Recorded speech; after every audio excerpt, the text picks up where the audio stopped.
say, when I became a mother, I had a lot less patience than I wished I had, but I had a lot more patience than I ever thought I could have.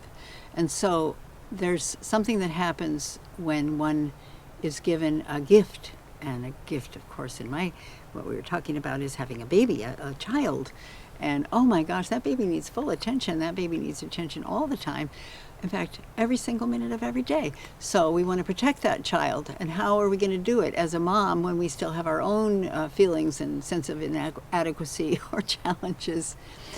And I think through what Dean and I have been learning about meditation and mindfulness and just being here in the present moment, it's really easy to become overwhelmed. I think being overwhelmed is probably one of the biggest things, issues that people talk about when they are facing raising children or raising a family or struggling to raise a family on a poverty level income. We can feel very overwhelmed. Or if we're artists and we want to create more, but we can't, we're busy, and all these things weave together so we can have a sense of being overwhelmed. But the other thing to know is that that's just a sense of excitement. That's a sense of that we've chosen to do this. And so we have to give ourselves a break. We have to trust ourselves and believe in ourselves and know that we're the ones scheduling our lives. We're the ones setting up all these expectations. So I always feel like, and Dean reminds me this a lot too, is that we are co-creators with the Great Spirit, Mother Earth. We're co-creators of our lives. We're co-creators with God. God isn't pulling strings and saying, now you go do this or that. We've been given free will. We can choose. And we may have a great vision. We may have no ideas that we want. Then we sort of cultivate those. But if we may have big visions and dreams that we think we just can't do it all, we've got so much going on and it's impossible and we're overwhelmed. And so then we just go, okay, wait a minute. We're okay. We're here with this great creative spirit of the universe, I believe. And so it's exciting to know that we're not alone in trying to solve these problems. And as mothers, we can feel very alone when we're trying to raise our children in a good way. Maybe there's other issues around family, who knows what people might be dealing with.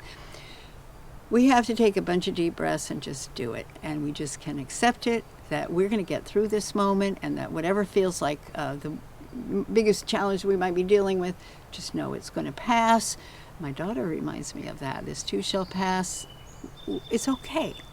We just have to be patient. And I think that's what my husband, Dean Evenson, reminded me from the very beginning when I couldn't quite make up my mind if I was ready to go say, I'm going to be with you. I said, are you really this patient? And he said, yes. And he was. And thank goodness he was, because I could have lost my opportunity to be with him if I hadn't finally said yes. And so we just want to finally say yes. I think we want to say yes to our vision, to our dreams, and to the path that is opening up before us, because we are co-creators of that path. And it's a very exciting opportunity that we get to be in charge of our lives. And we can make the best of it. So be here now. Keep on going, don't give up.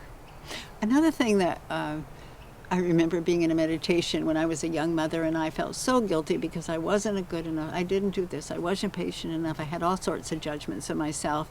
And I remember being in a group meditation with a lot of beautiful people, and I just had this sort of vision or experience of feeling God as a parent who is rooting for me, who cares about me, who's on my side, on my team, saying, yes, get up, you did it, you fell, but get up, you can do it, come on, you're great. No, that wasn't so bad, come on, keep going. And so I think we need to say that to ourselves. We need to say that to our children, and we need to say it to ourselves, because we're the ones who are the most critical of our little selves. And so I think by accepting that it's okay to just be good with it. This is how it is, and tomorrow it'll be different, and then we can keep going. If you have a little problem, you just keep going. And there's a lot of problems that'll come up in a person's life, in a marriage, in a parenthood experience, and they help us grow. they help us be better people, and if we approach it right, we can help our children to be better people. And that's what we're really aiming for. My daughter, who is an artist of fine caliber because she is a nanny. She's a mother. She loves to take care of children. And to me, that is such a high level of creativity. And so she and I talk a lot about what it takes to be a good parent, to how can we parent these children into being excellent human beings so that they feel confident in themselves and feel joy and hope and are able to express their divine gifts. And so we're just always rooting for that. And if we have an issue or wonderment about what to do, we can talk to people. We can talk to our friends and neighbors, talk to our partners, talk to even our kids, or talk to our own mother or father if they're around. Or one of the best things is to go sit in nature and just tell it like it is. The trees, the wind, the sky. It can take all of it and it can help. It can give it back to us in a, like, okay, you're okay. It's going to be fine. So, one day at a time. Namaste.